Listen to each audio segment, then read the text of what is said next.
Busters. Tyranny Busters.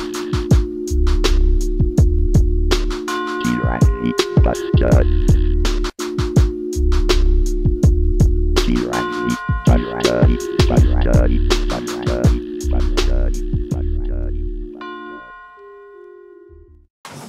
Go ahead, Michael. Let you start it up, man. All right, folks, you're There you go. listening and watching to Tyranny Busters. Yo, yo. Yep, I'm Mike Benoit, and over to my left there is, Mario Perea. and on my right side, Alex Fiddle. All right, Alex, what's going on, man? so we got a lefty and a righty, and we got the libertarian in the center here. So, Hey, look. Hey, right nut. Who's so this nigga? I want to keep these guys honest tonight. And Tyranny Busters is all about busting tyranny, mostly tyranny upon the mind of man, because that's how we're getting it now. They're not beating us up with whips and chains so much. They do it by propaganda, lies, deceit, and you name it. So they get us controlled by programming us all our lives, and we don't even know we're programmed. It's like the Matrix. So we're going to bust some of that up tonight, hopefully, and bring some people closer to being free, sentient, responsible beings. Well, speaking of the programming, we just tuned out of the presidential fiasco debate thing, and Alex was bright enough to point out that they hadn't touched on foreign policy when we were into the show an hour, and it was sold to the public as going to focus on foreign policy, and they somehow just were able to continue on just talking about this, how we're going to create jobs and we're going to save the economy. And I mean, is foreign policy at all tied into the economic well-being of a country? Yes, definitely. So it's amazing that they don't talk on that. But who knows? People watching the show might actually be thinking that they're watching a show on foreign policy right now. That's how deep the Matrix is. And it was supposed to be like that. Even I was watching CNBC right before I came over here, and Howard Dean was on, and they were discussing it. Is Obama going to sort of, you know, stand up for himself regarding Libya? And of course, now that it's revealed that it's a terrorist attack, Howard Dean was trying to, you know, say that, you know, you can't say that Obama is trying to cover this up because, you know, that would be like saying Bush was covering it up. But yeah, and Howard Dean, or no, then Larry Kudlow made the point that this was different. But I think what he missed was that, of course, that what happened in Libya is just direct blowback from our intervention not too many years ago. When was it? When we first went in 2011, we're surprised when these types of things happen. Yeah, I think it was something. It was May 2011 when we went into Libya, and something like 40,000 people dead there now from the wars that ensued afterwards. And so it is, man. It's total blowback from the intervention, but there's total it's denial that is permeating the American people, and it's in such denial right now that the same thing's about to go on in Syria, right? We're trying to overthrow We're doing it through the back door by just giving them guns or support or whatever, and a lot of those people that we're supporting are with Al-Qaeda or jihadists, so what we end up doing is just picking the lesser of two evils. And, you know, I myself may not be an expert on foreign policy, but neither is the government, just like they're not experts on the economy. They can't micromanage things. They can't pick winners and losers, just like they can't micromanage things or pick winners and losers overseas. These are the consequences of what happens as a result of just sticking ourselves in civil wars rather than operating for our own national And that's defense. what it is, man. You know, intervention, I think, is even kind of a loose term there. I would say this is foreign assistance, right? Because we are not just intervening. You know, like I got a dog here, and when the cats start fighting, the dog steps in, right, and breaks up the fight. He doesn't pick on one of the cats, or, you know, he just doesn't like to see the cats fight. However, I don't think that we are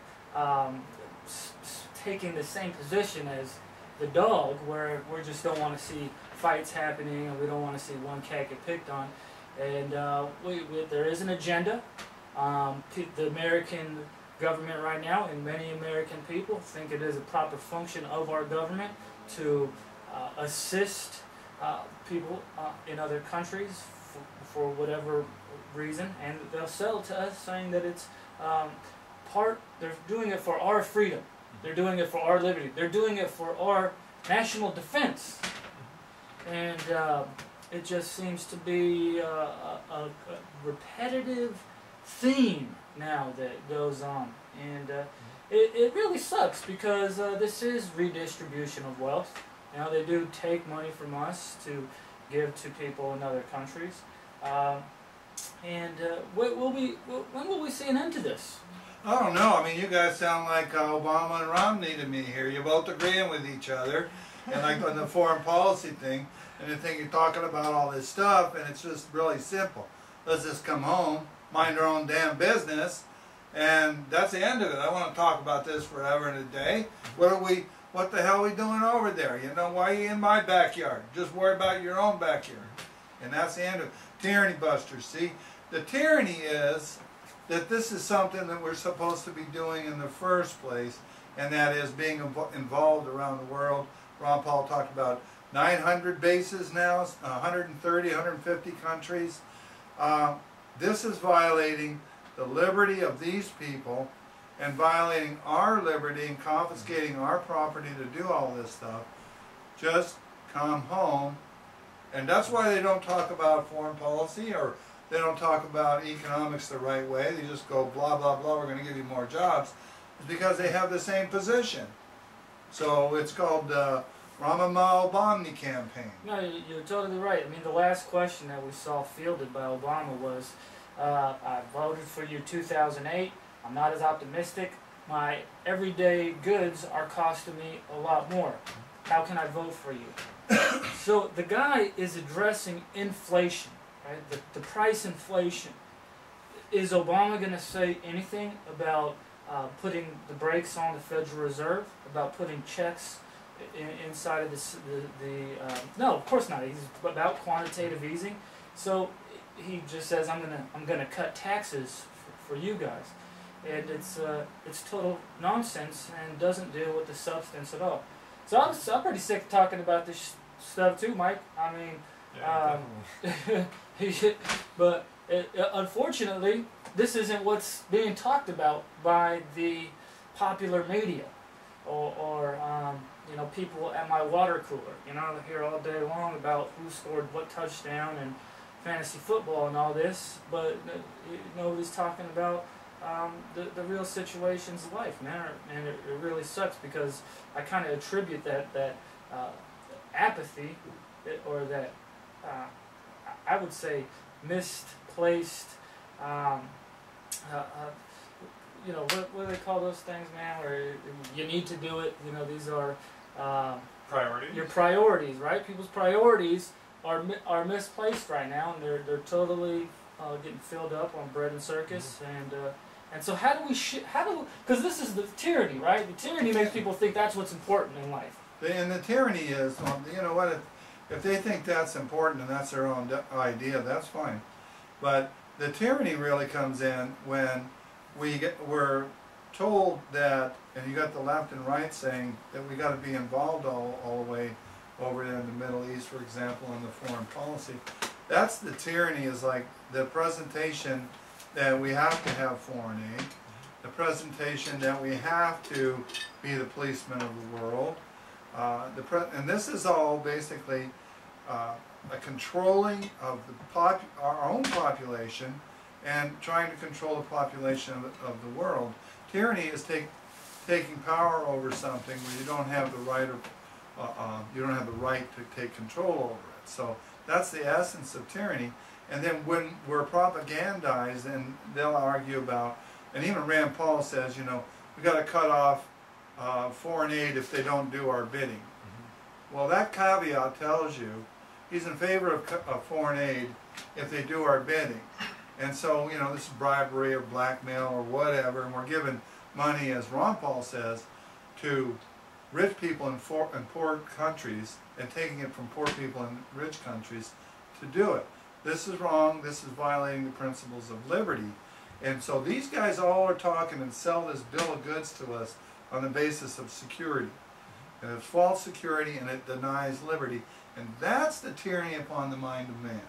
We're not going to get security by violating the rights of people in the Middle East and violating the rights of people in this country, bankrupting this nation. That guy you were talking about that was saying, and you mentioned the inflation, Obama and Romney are both for the TARP bailouts. They have to print money to cover these bailouts. That causes your inflation. And he's going to buy the answer from what one of these two guys gives him. Yeah, he probably will buy the answer, but the answer is so superficial, man. And I think that's what I'm like about what I was talking about here, man. Is like people are okay with the superficial. They'll accept it, and why shouldn't we accept it? I mean, we accept all this other superficial things in life, like, for example, sports, and people placing their existence on who wins or loses in a sports game. To me, this is superficial, and I think that if we could somehow bring people deeper into the experience of life, that we might be more prone to having a lot more just tyranny busting, people just being tyranny busters themselves. I mean, they try to say you're not patriotic, but to anybody, to any of the Congress people who signed the NDA, by signing that, aren't they just putting everybody that, you know, gave their life to the United States in vain for that? Just, we're supposed to be fighting to keep our freedoms, but this is what they're putting into place. So, I mean, is it any wonder that the majority of troops have donated to Ron Paul? No, not at all. And if the NDA is a perfect example of the way that the tyranny is propagated onto us, right? And I talk to people about this, and they say, well, the National Defense Authorization Act, it was necessary. We need to fund the military. And so I say, well, you say that now, but will you be saying that when it's the military who's coming into your house and snatching you up and locking you up indefinitely without a trial? Are you still going to have the same position that the military is necessary? And this is how they get us, though, right? It's like we have to sacrifice our principles in order to obtain security, right? Well, you're going to have to give up your rights as an American citizen in order to have the military funded. I mean, that's a sick game that they're playing right now, because it's going to be hard to find anybody who would actually say that we don't need a military, outside of maybe some anarchists who don't think that that's a proper function of government. But mostly everybody's going to say, yeah, we need a military, and apparently by any means necessary. Yeah, see, the disease, Alex, is people are, you know, seeking security. And a lot of these characters don't even realize what they're doing. They think they're doing a good thing of providing security, and people go, oh good, we're going to be more secure, we're going to be more secure. But in the process, they are giving up liberty, like the NDA. I mean, they still can fund the military, but they didn't have to have that provision in there that said that, you know, they can basically arrest you as an enemy combatant and put you in Gitmo and forget about you, and you can't file a writ of habeas corpus to get in front of the judge. And so, but they say, well, you know, that's a tool we could use to get these terrorists and lock them up, and people going, yeah, make me safe. People going, yeah, TSA, we need TSA to make me safe. Boy, I'm going to be safe. We need FDA to make me safe. Well, we wouldn't be educated without the Department of Education. We wouldn't, you know, be able to drive unless the government, you know, gave us a driver's license or taught us how to drive, and all this dependency coming down the pike on this false paradigm of security. I want healthcare security. That's another one. Old age security. Another one. Give up your liberty for all these so-called securities, and it's axiomatic. And Ben Franklin, I wish the founders maybe they had more insight. He just simple statements about giving up freedom for security. You'll end up with neither, and you'll deserve neither. Maybe they had some insight. Should have wrote a little bit more about that. But that's exactly because what we're ending up with neither on this stuff.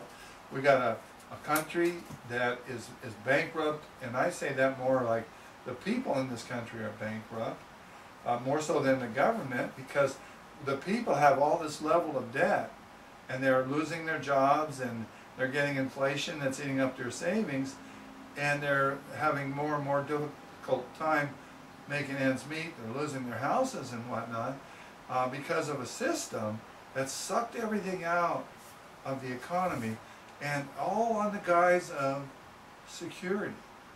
So we'll lose our liberty. We won't even have liberty to go to work because the government has killed the private sector, and we're looking at these guys to run a government that somehow is going to make jobs. Jobs they're going to make is government jobs. Yeah, well, and this is what we were talking about earlier, Mike, and it goes to the same, right? Better safe than sorry. Right? And this is a common saying that people use all day long. It's better safe than sorry, right? Yep. So the TSA, right? It's better that we're safe. We have the TSA molesting our children and embarrassing our grandparents, and than being sorry that a hijacker gets on. By the way, I was at an airport, I think it was LAX, and I saw a guy with 2 prosthetic arms being set aside for a screening, and they were just running, the metal detector over his arms, and it was just like, it was horrible. Yeah. There's no other way to put it. No, there is no other way to put it. Let me turn up this mic here, man, so I can make sure I'm getting Alex nice and good in there. All right. So the song though that I heard, man, and I'm getting kind of into this new wave music. I guess I'm a couple decades late. I want to expose the tyranny first. Okay, well go ahead, man. I'll play the song. How come your mic is so loud and they can hear you? I'm trying to. This is like a rigged debate. No, I got it down here, man. It's way down here. All right. And I don't think they can hear me. It's like a rigged debate. Okay. On the same CNBC show I was watching, I don't normally watch CNBC, but they were raving that we still need to boost our housing sector when didn't they learn that the entire reason why we had that housing sector in the first place, because all that capital was sucked out of everybody else's hands and just thrown into the housing economy without the demand to meet it. Of course, the Federal Reserve and Congress assisting that transfer of capital, and now they're calling for more of it. And didn't they see this? Didn't Peter Schiff go on CNBC? No, they didn't see it, man, and that's the problem. Is that the basic economics are not being discussed at all, and this is what I'm talking about with the superficiality of our dialogue and our existence right now. Is that it's like. I mean, it is so basic to start to look into what causes bubbles inside of economies, the booms and the busts. I mean, you can read 1-2 books and get a very good understanding of what the consequences are of cheap money and easy credit, low interest rates, and the housing bubble, how this was created. But it doesn't. The tyranny is here, is that the government can do no wrong, and that borrowing money is not a problem, and it's not the national debt that we need to worry about. It's that we're not going to have food here pretty soon for people. That's what people think, right? It's not that we're $15 trillion. It's the fact that there's GMO foods out there, which is a concern for people. I understand that, but like the highest concern for people right now, like getting people pissed off, is biotechnology and and not the fact that our economy is being totally manipulated and destroyed in order Genetically modified economy. so that's the Central planning. that's the bureaucratically modified economy there. And is my mic level better for you, Mike? Now, or are we feeling? Yeah, you're not. You're just dominating the conversation now, but not the volume. Well, you said you wanted to bust the tyranny, man, and so I was trying to do my little part there. Oh, but your mic's okay. All right, cool. The song though, man, you know, is "Take on Me" by the Ahas, and the line from the song is, "It's no better to be safe than sorry." And I heard that, and I said, you know, maybe that's founding father material right there, right?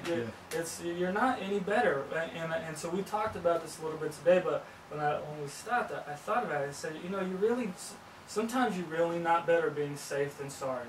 You know, like we use the example, if you know a pretty girl and you'd like to ask her out, but you say, well, I can't, she won't go out with me.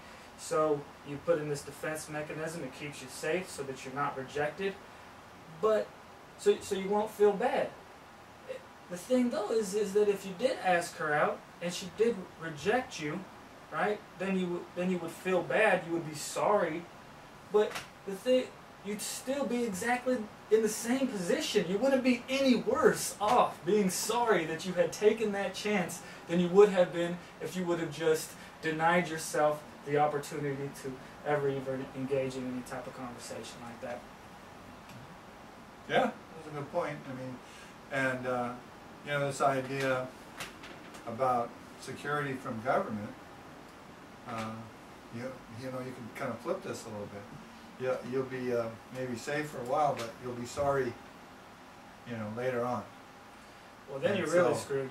Yeah. If you're safe and you're sorry. Because you end up really no better off. I mean, if you think no better off than you were, say, just providing for yourself, putting away for yourself, and not government, you're not going to be any better off. You're going to be worse off when the government collapses. You'll be sorry then that you didn't put away for yourself, but you're sitting there thinking you're safe.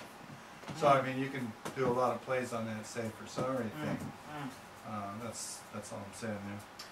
Well, some other tyranny here that I like to bust, man, was this photo op that we just saw Paul Ryan engaging, right? And this is nothing new. I mean, it's just total, complete propaganda. So they got Paul Ryan, who running for vice president right now. He barges into a food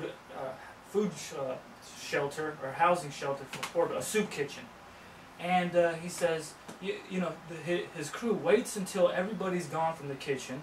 The crew they wait until all of the plates are clean, all the pots are clean. Then they say, okay, Paul Ryan, come on in here and grab some of these clean pots and start scrubbing them like you're doing something. And so they're taking pictures. This is going to be on the news the next day. This is the same thing as Bush flying in on the jet plane, walking out with his Air Force uniform on. It just total photo op. But people look at that and they go, oh, Paul Ryan, look at, he's so altruistic, man. I mean, look at it. He hangs out at soup kitchens and cleans dirty dishes in between, you know, balancing our economics and crunching the numbers down. And it's just total nonsense. But do the Republicans take that? Are they confused at all by that? Does that make them concerned that perhaps the person who they're electing to be vice president is not genuine? Or do they just let it go by and just say, hey, you know what, nobody's perfect? Hey, wait a minute now. You're like challenging WWW now. Oh, well. Worldwide Wrestling. Of course it's genuine. They all know it's genuine. It's their team. These are good guys. It's their team. Right. Yeah. Right. So look at that. We can do no wrong. That's my team. Anybody but Obama, even if it's the guy who will pretend like he's in a soup kitchen, cleaning, doing and you watch the video, man. I mean, there's not. Of course, if you've been in a kitchen ever, you know after people are done cooking, there's a mess everywhere. You got to mop up. You got to clean the walls. You got to scrub. This place is spotless, man. And he's in there, you know, he's got a suit and tie on, right? And he's got an apron on. And he's got his sleeves rolled up, man. And he's getting blisters from this. Hey, the guy that's most obsequious wins. You know what I'm saying? No, what does obsequious mean? Oh, I want people to look it up. I don't got my dictionary, Mike. I have no hope for Republicans if they haven't like peeled off their Romney bumper stickers after what the Pennsylvania GOP did, which was hire. Actually, let me first mention what the Iowa GOP did. They sent people to follow, surveil Iowa Libertarian Party people who were getting ballot access signatures just to follow them to gather information so they could use that to testify to get them off the ballot. But in Pennsylvania, they hired a private investigator who was ex-FBI, so he went to people's doors who were either circulators or signatories. He flashed the badge saying, I'm going to need you to give me a statement on, you know, that you falsified signatures. And then if that didn't work, then they offered bribes, and that's how they were able to get a few testifications for that they falsified the signatures, so they could then go ahead and try to get libertarians off the ballot in Pennsylvania. And they see this right in front of their face. Not only do they see what went on in the Republican convention with Ron Paul and, you know, the scripted, you know, floor calls, and also that they sent the TSA to Ron Paul's the private airport, that he was a threat to Mitt Romney's life. They see all those, and they see this, and still they got. I've seen more Romney and Ryan bumper stickers and more frequency. It's just, it's sad. Yeah, it's totally sad. It would be funny if it wasn't for the fact that these people. It's real. It's real, and like these guys want more war. They want more spending. They want more intrusions on our liberties, and you know. For the war on drugs, for the I mean, well, bailouts. that's kind of necessary, Mike. Like the war on drugs. I mean, people might like do drugs and go rob people. Right? Yeah. So, Pharmaceutical companies might lose their jobs or whatever. But the point is, there's a litany of things that it's the same on. yeah, they are, and so I guess it's refreshing, Alex, to hear somebody with that point of view saying, that you're you don't have any hope. Because and regarding the media, like as far as tyranny on the mind, they don't report this stuff. They totally abuse their gatekeeper role. Like I host a radio show on a low-powered station in North County, and like I don't consider myself a professional journalist, and I'd say I was more journalistic in reporting on that than even the professionals themselves. Like, what are they, just but lapdogs and mouthpieces for the two-party system? They should all be fired and disgraced. I mean, it's despicable. Well, wait a minute, Alex. What makes you think they're any kind of gatekeepers, or they were ever any kind of gatekeepers to the truth? The gate's probably closed for the truth. Thomas Jefferson said that the only thing you can trust in the newspapers or the periodicals were the classified ads. They've never been the gatekeeper for any kind of truth. And that's one of the tyrannies upon the mind of man, that people actually think that that's their function. And people think that, they're programmed to think, oh, right-wing media or liberal media.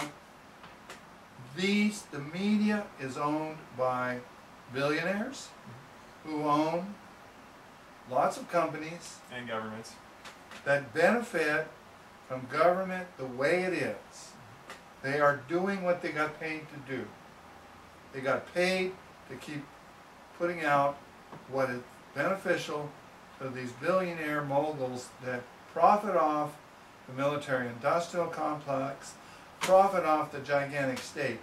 The bankster gangsters profit off a socialist gigantic state. And the reason for that is that all the producers, instead of saving up and then buying when they've got money saved up, they're week to week. in this system when they should be, you know, having 5 years in reserve just from savings, not having to borrow money. They're week to week. They have to borrow money when their engine in the car blows up on a credit card, or they have to borrow money to pay the tax bite. So the bankster gangsters own the media. This whole system, the way it's set up, benefits these folks, and we'll have the Obamas and the Romneys arguing about taxing the rich, which is just a huge facade anyways, because when you put taxes on these billionaires that we're talking about, they first know how not to pay it, they find ways not to pay it, but if they can't get away from paying it, then they find a way to pass it into the cost of the products that we buy. So we're buying products that are advertised on these news outlets, and so we're paying for this propaganda feed that's coming into the minds and building this tyranny. So to think for a second that the media is not doing what it's getting paid to do is a huge mistake, and to think that they're somehow either left or right wing or corporate, they're the system, and that's their job, is to make sure that the line that's put out and given to them by their uppy-ups continues the system, keeps it moving. Hopefully they want to keep it going so they can keep plundering us. But yeah, the perfect example here is the case of General Electric, you know, owning MSNBC, right? General Electric being one of the companies recipient of the most money when it comes to building weapons or systems that go onto weapons. So General Electric, they get money from the government, billions of dollars. They own MSNBC. You think MSNBC is going to say or report on anything that would be contradicting to the boss, to the Defense Department's wishes? Of course not. This is the funny thing about last week, and this is what gets covered. You know, Jack Welch, he was the ex-CEO, some vice president of General Electric. He comes out and says, "Oh, they're fudging the job numbers. And Obama, he can't be trusted." I'm saying Obama can't be trusted. Look at you, man. You are a part of this same system, but this is what gets put out onto the headlines. Everybody's gonna. It's a WWF is what it is. yeah, There is really no fight going on there. It's all scripted, and it's all there to just create an illusion, so that people who are somewhat engaged in the political dialogue have something to talk about that they think it is of sustenance. And it really sucks too, because I see a lot of it's a web, and it traps a lot of people inside, people who would be liberty oriented, people who would want to actually fight for justice. They get caught up in this web, and they get stuck. And then once you're caught up in the web and you're stuck, well, we know what comes next, right? The spider comes out and like wraps you up, eats you, and then you're just a real skeleton of intellect. And so we got Paul Ryan over here, the media taking pictures of him, and it's going to continue to go on until we get folks who are not bought and paid for, who actually have a genuine concern, genuine interest in these issues, standing up, talking about these things, and putting a real human experience into the dialogue there. And I hope that's what we can do with our show. And that's what I try to do whenever I'm talking to people, is break through that. break through the tyranny, but you don't, stay away from opinions, because opinions are in a way tyranny, unless they're spoken as an opinion. This is an opinion. But if you speak an opinion and as if it's a fact, if that's what people have to learn to train their minds, to recognize the difference between facts and opinions, because that's pretty much they're buying opinions as truth, and that's why you have this tyranny upon your mind.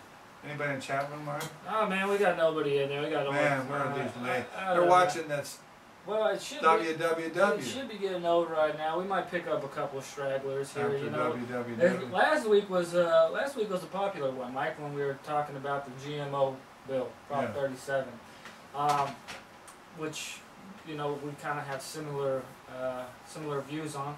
So interested in Alex, what do you think about, or if you have an opinion on Proposition 37, mandatory labeling of genetically modified organisms? Well, I haven't really read up on the dangers. I know there's both sides to the dangers of the food, but that's a separate story. I'm not supporting mandatory labeling.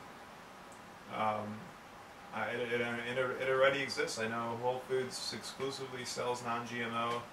Companies, they have like consumer reports for GMO foods where if you submit it to them, they you get it verified that you're not GMO. They put it right there. It's already happening. So, maybe the campaign is good for bringing awareness to the foods, but I don't support a mandatory label. Yeah, that's kind of where we came from. I'm not siding with Monsanto. I'm not saying the enemy of my enemy is my friend or anything, but I just mandatory labeling is. Yeah. And I saw an ad today that was pro Prop 37, and it said it had a picture of a lady, and she was about to give her kids some corn, some potatoes, and it said, "We should not be forced to gamble with our children, with our families' lives." So somehow people, if these people don't have to label their food, then everybody's being forced into not going to Whole Foods or somebody else who's taken the initiative in declaring whether or not it is, but they're being forced to do this. And to me, there's no force involved in who you want to buy your food from. Now, if we were getting food rations from the government and we could not purchase food from anybody, you but can bet it all comes from Monsanto, and then it will be all GMO. Yeah, that's true. Well, so another piece of tyranny that I've heard lately. I just had a kid here, and so I'm talking a lot more to parents. And one of my other friends just had a kid. He said, we were talking about, what are we going to do with these kids need to grow up and go to school. And, me, I don't think it's a proper function, in my opinion, of the government to provide education for people. And so, I was expressing my concerns that because of my financial situation and me not having resources, that I would engage in sending my child into a public school, and how that I would rather be able to homeschool my child. And so my friend, he goes, yeah, well, homeschooling's all right, but I just don't think the kids can be socialized. I don't think they'll get a social experience without being put into a public education, or even a private school. And so to me, this is the tyranny, right? Is that without a school setting, somehow your child will be deprived of the social experience of life. I can attest to that. I 2 years fresh out of public prisons, schools, I might add, and then like a half a year in a state university. But the social situation in public schools are very cliquey. You have to be told to fit in to, depending on which sort of clique you gravitate towards, depending on what kind of clothes you wear. So it doesn't teach you any individuality to like people based on who they are, and to actually discover who you are rather than emulating yourself after somebody else, which is delegating your mind to someone else, just like you could delegate your mind to the government. And that's even in a school like I went to, which they tried to brandish themselves as the individualist school. We don't judge. We don't have a football team, so we don't have jocks, so we're not going to judge. But that was totally all fake, and people did. And if you weren't artful enough, you got X'd out. And basically, if you were your own person, you got X'd out. So that's the social situation people are going to go through and still go through today. And maybe in a more private environment, people can teach the values of individualism rather than just letting kids loose. And then what they do is not all of them are honest. So they kind of get a group of friends and they kind of are happy with their power, and they backstab people left and right, think it's all okay, yeah, no, I'm totally with you, man, and that's what I was thinking about this a lot last night. And I think that the social experience that this type of school offers people is one of collectivism. I think you may have misunderstood your friend, because he's probably wondering how they're going to get socialism without going to a public school. And that's what he was, concerned about. They wouldn't be socialist without going to these public schools. But to even go down that road, to even ask that question, that's a phrase right out of the Matrix, right out of the Tyranny upon the Mind of Man. I can't tell you how many people have said exactly the same thing. You think that was their original idea? No. No, that's what they heard somebody say. Right. And to also say, oh, well, okay. And, well, then what would you do with your kids when it comes to experience with other people other than just you and your wife and family? Oh, we plan to, they're like assuming that this is a bad thing because they're not going to get socialization. Right. So.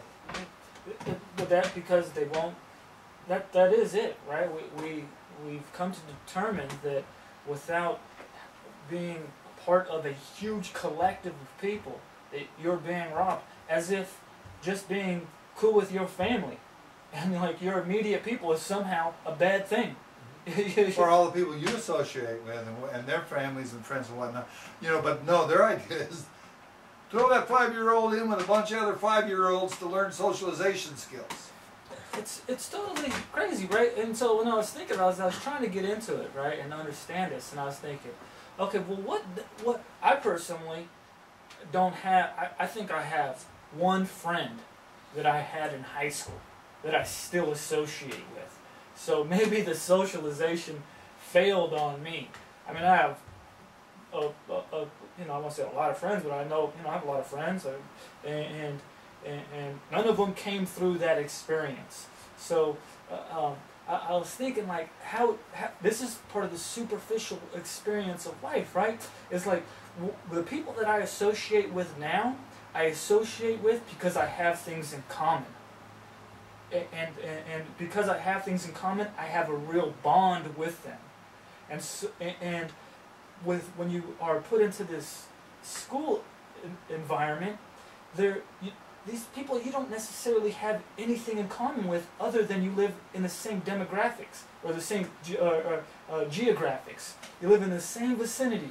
And so somehow this is because you live in the same vicinity as somebody, this is going to allow you to have a true bond.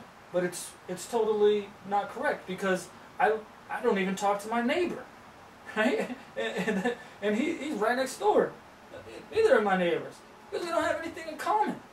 And so to think that just because you're neighbors with somebody, you're going to be able to have a social experience if you're put into a small room is totally disingenuous. And really, all it does is create a superficial reality, collectivism.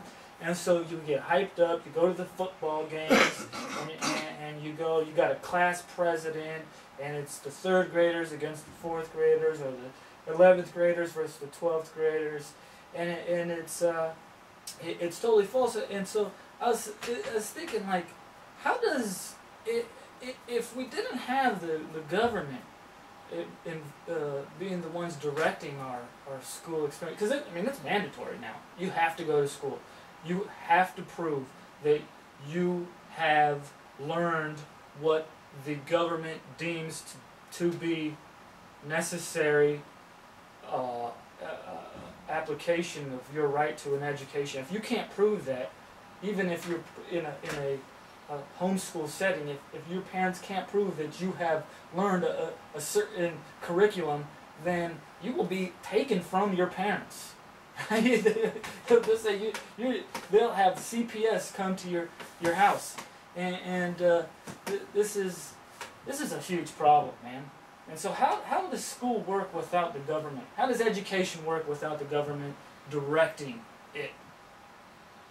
Well, Mara, first off, if you're doing the homeschooling thing, and the homeschooling is a prevalent way of doing it, how many people would be on the street here, up and down the street homeschooling? If it wasn't prevalent, well, lots of them. And then probably what would the association be from neighbor to neighbor with lots of kids homeschooling? Probably much tighter. Yeah. We probably would be much tighter. Socialization and Sharing bonds ideas. and all of that. Yeah. So we've been handicapped to believe that we wouldn't be educated or socialized without government schools. The tyranny. Yeah, it's a tyranny. Right? It's without us, you wouldn't have social skills. Without us, you wouldn't have knowledge. Without us, you would basically still be just jellyfish inside of the ocean squirming around without the government. Right. And I look at my friends, right, who's advocating this type of institution, and I'm saying, well, it's hard. I mean, he's saying, you know, the person I know that got homeschooled, you know, he knows one person, and all of a sudden he's able to say what, you know, is the problem with homeschooling, right? And but what I would challenge there is I'd say, well, how many kids that are homeschooled have walked into schools and shot up their school? None. Right? How many kids who are homeschooled have been any of these guys who just mass shooting people? None. What?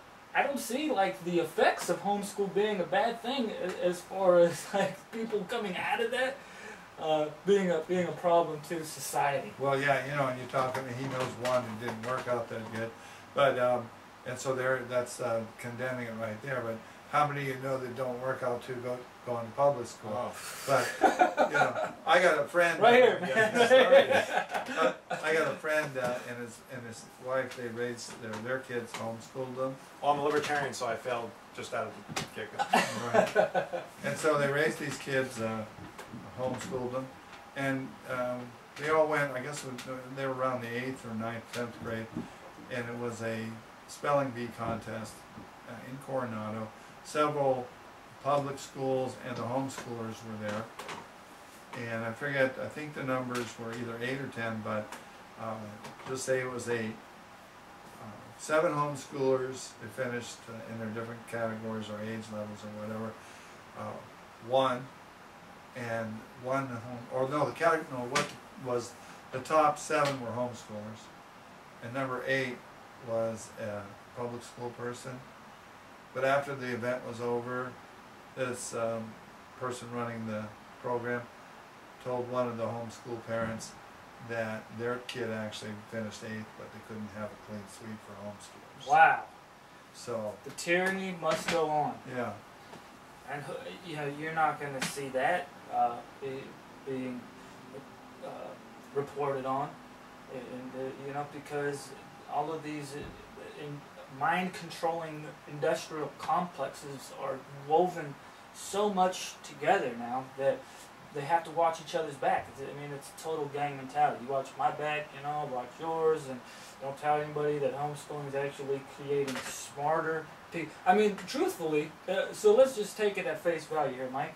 If I'm going to say that homeschooling creates smarter people, and public or the mainstream education creates more social people, right? I'm going to go ahead and say, I want a smarter person as my child, right? And so would anybody who was actually concerned with the way that their resources were being allocated, because smarter people are able to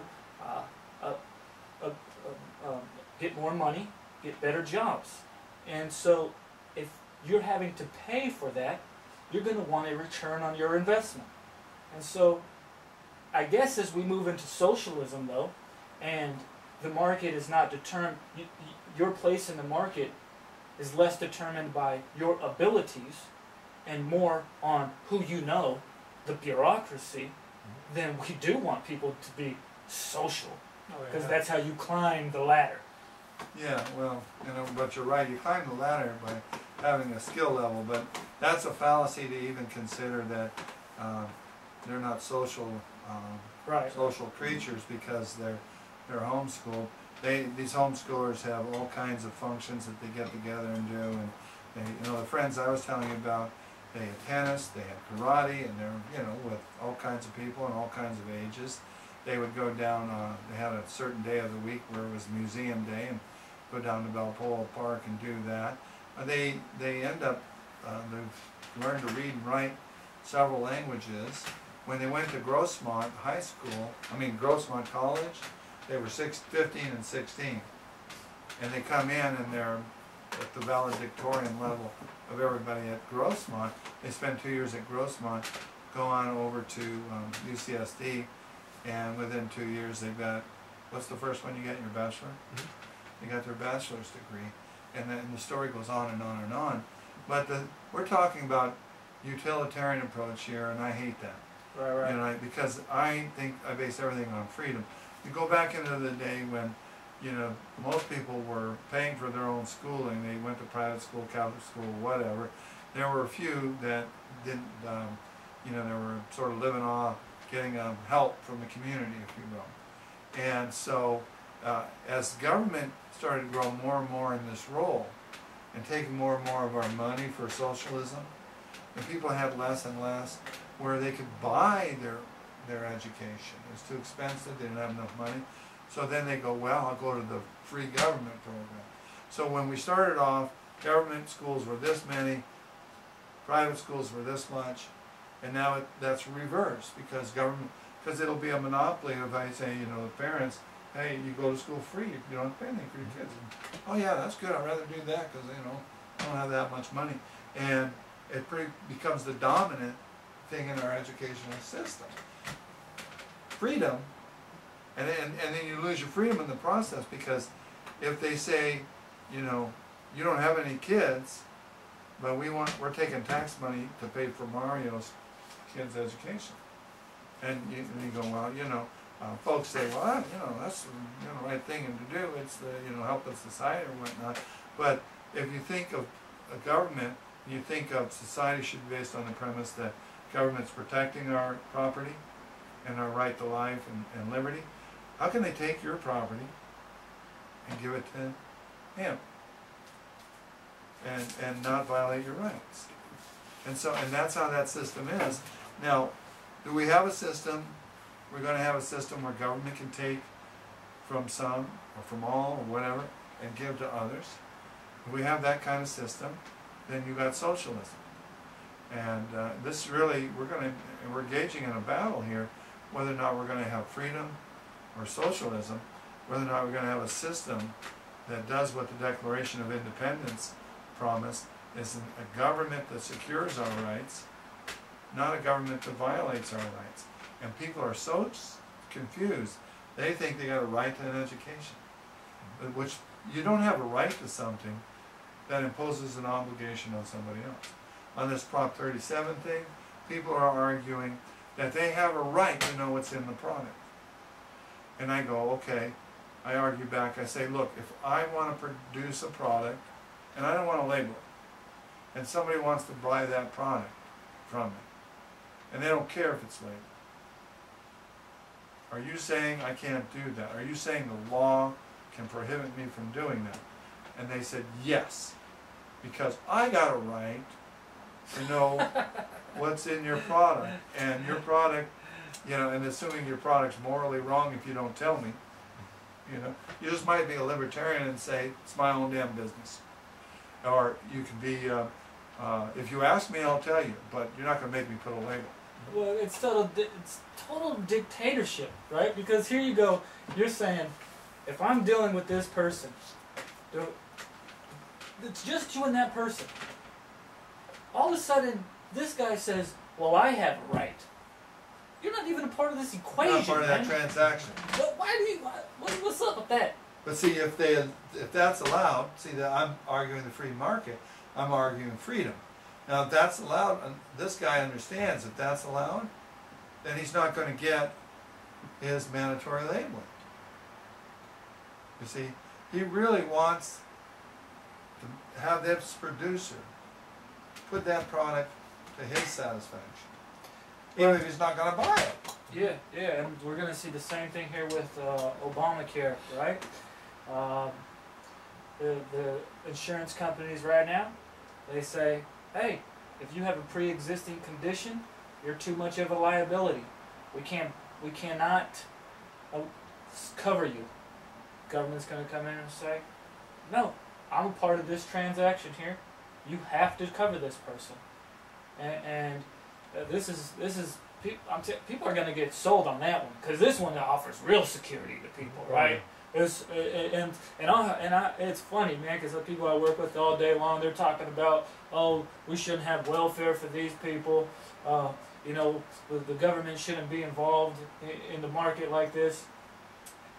First time it's to their benefit, right? Because their wife has a pre-existing condition. Hey, well, the government's got to do something about this.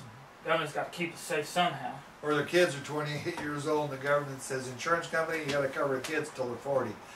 You know, they're going to love that and they say, look at that. See, but what happens to the insurance company? Their reaction is they got to charge you rates go up to pay for this. Rates you go know? up. And it's just like, they got this idea that it's like free, something for free.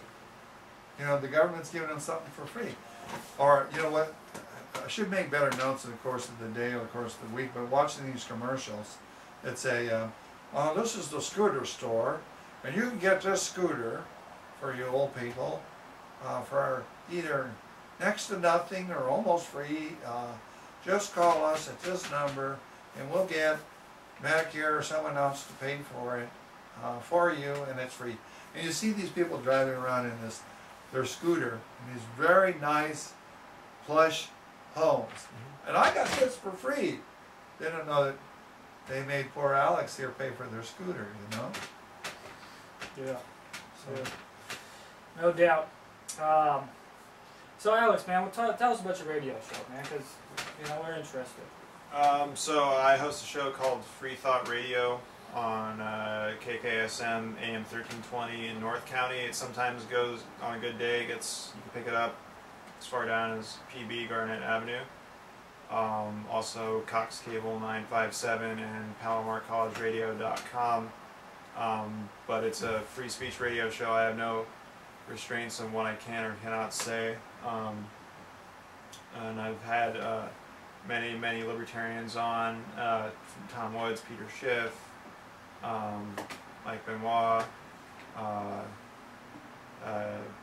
I almost even got an interview with Ron Paul, but Ken Schoolin.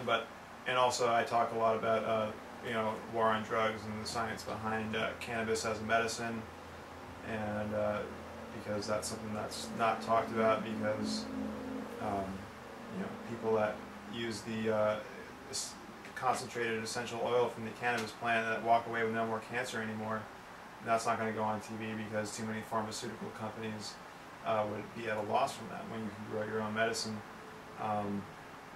But it airs Mondays from 6 p.m. to 9 p.m. I also play a lot of heavy metal music, something that is also banned, if you will, effectively by the corporate radio people who would rather feed people trendy garbage that, you know, puts, again, a tyranny on their minds, because, you know, I've met some of these people in the industry, and man, do they think everybody has like the attention span of a squirrel. They're literally, you know, thinking that their customers are peons rather than, you know, talking to them on a level playing field. And that's sort of why I started it, because, you know, I was sick of the exclusion of you know, good ideas and good music, and how are people supposed to know if they don't agree with a certain idea, or if they don't like the music, they don't hear it. And that's, you know, the media being bought and sold, they don't portray these things, and then they say, oh, well, not enough people support, you know, Ron Paul or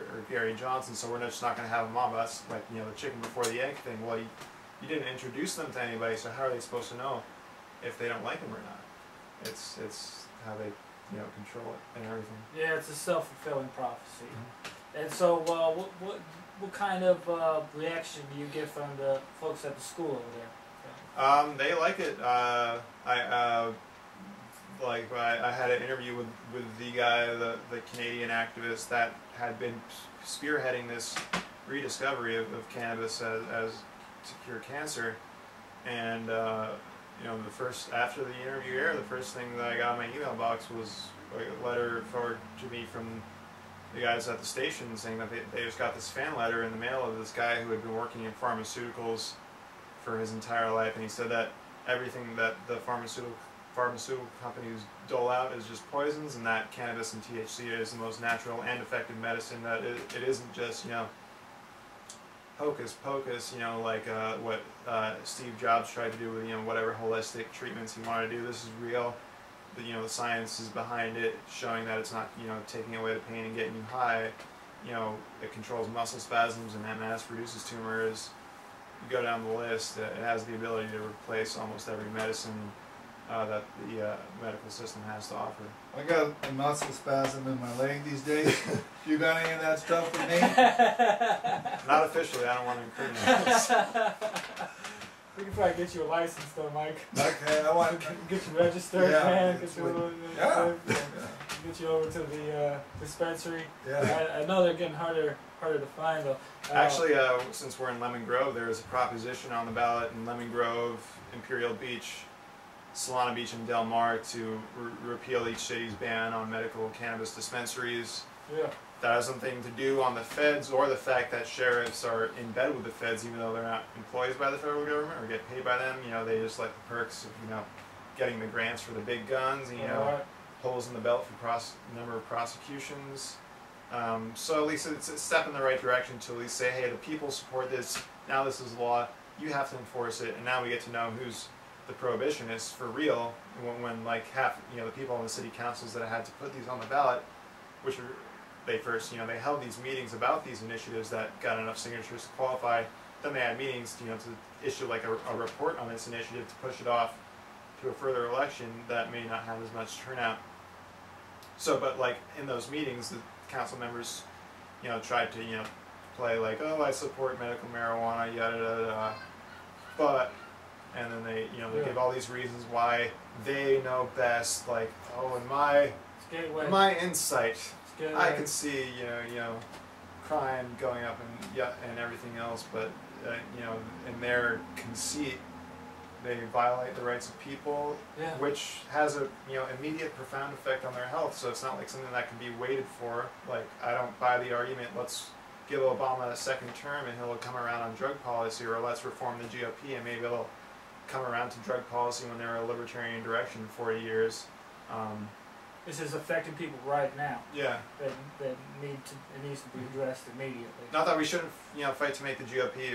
I'm not going to be doing it, but not that it shouldn't be made to fight in a libertarian direction. But you know, we got to draw the line. Do we support politics and political parties, or do we support change and getting these issues passed and repealing tyranny? Well, and so we're getting close to the end here. We run over just a little bit, but we were all at Libertopia over the weekend. All right, and so I'd like to get you guys' thoughts, what your experience was like, and you know, what you think was missing, or what kind of addition. It was my first time being there, you know, and I wasn't there immediately for a long time. But what do you guys think about that? Well, let Alex go on that one. I liked a lot of the panels, like on seasteading and free cities. Certainly a lot about new ways of alternative currencies like Bitcoin, even though I still want to do more research in that. Although I thought it was really interesting that this exists right now. People can buy and sell and ship drugs to people using anonymous and unshut currency that cannot be shut down. So that that's sort of a practical application that does exist. And other goods, if they other goods, wish of course, but to do, yeah, so. but that's how just defying government laws, and also to maybe anything else. But it's just a way to escape this Federal Reserve money system. I enjoy. My band performed on Friday night, which was cool. I wasn't there Saturday, but Sunday was the seasteading panel, and that has some promise to it, except for that I think Obama is going to sign away international water status to the UN, so that might not be possible anymore.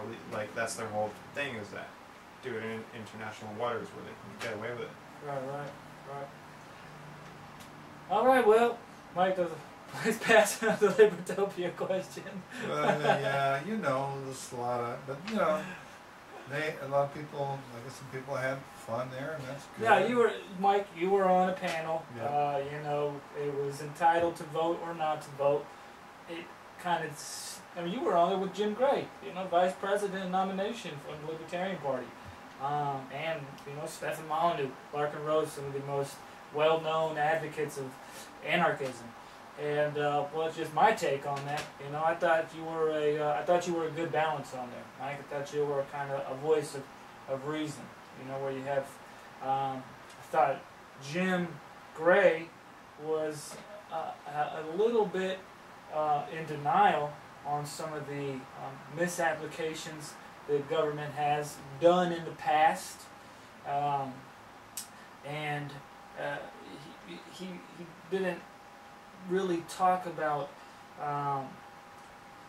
the libertarian message, but more just like let's kind of broker the power of government. I don't know if he was getting to like saying let's this is about freedom. We need to get in here and be free, as much as he was discussing getting the libertarians in there so that he can apply his perception of the way that the government should be ran. I thought he had a good opportunity to talk about jury nullification. I thought that would have been very interesting. Had a judge started to make some comments about jury nullification, especially since the anarchist Larkin Rose, he was for jury nullification. So maybe that would be my suggestion. People at Libertopia next time have a whole panel on jury nullification. You have the people from Fiji over there talking about how this could be, because maybe that's a platform that people can really come together from all different walks of life, saying how we can bust this tyranny inside the courtroom. Yeah, and I guess I should make one point, or 2 points. The argument was framed by the anarchists to be that voting or no voting, they really wanted to get into transition, to get into the government against or anarchy.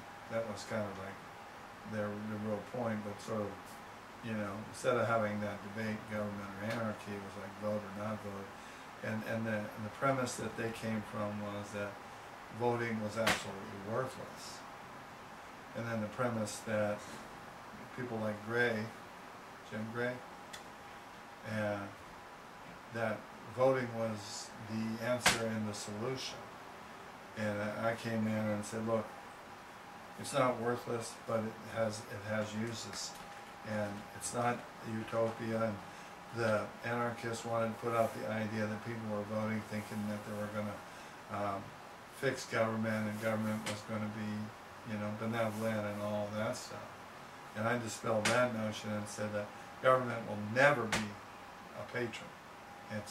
That's just not what government is. Government's never going to be benevolent, so forget that, you know. And and then the other point was that the only way you're going to be free is you got to fight tyranny. There you go, man. Resist it, and very few people do that. So. All right, well, another show here at Tyranny Busters. Thank you for tuning in, and every Tuesday, 7 o'clock, here on the West Coast, we're doing it. And please tune in with us. Thank you very much. Adios. Take care. I think you ran Irene away last week. Or somebody did that comment about embarrassed her. Well, that's all She right. didn't show up. That's all right. Or maybe she had a date. She's married. Her husband died a year ago. Oh, he did. Or 2 years ago. Okay, well, there you go. All right. Well, that was fun. There you go. Thanks for having me on. Hey, thank you, Yeah. man. Young feller.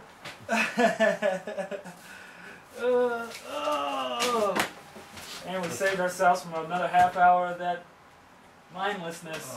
I don't know how you guys can watch that. I mean, I just go, I gotta go watch WWW. It's probably more real. Yeah, It's man. more entertaining anyways. Dude. Nah, it is, man. It's a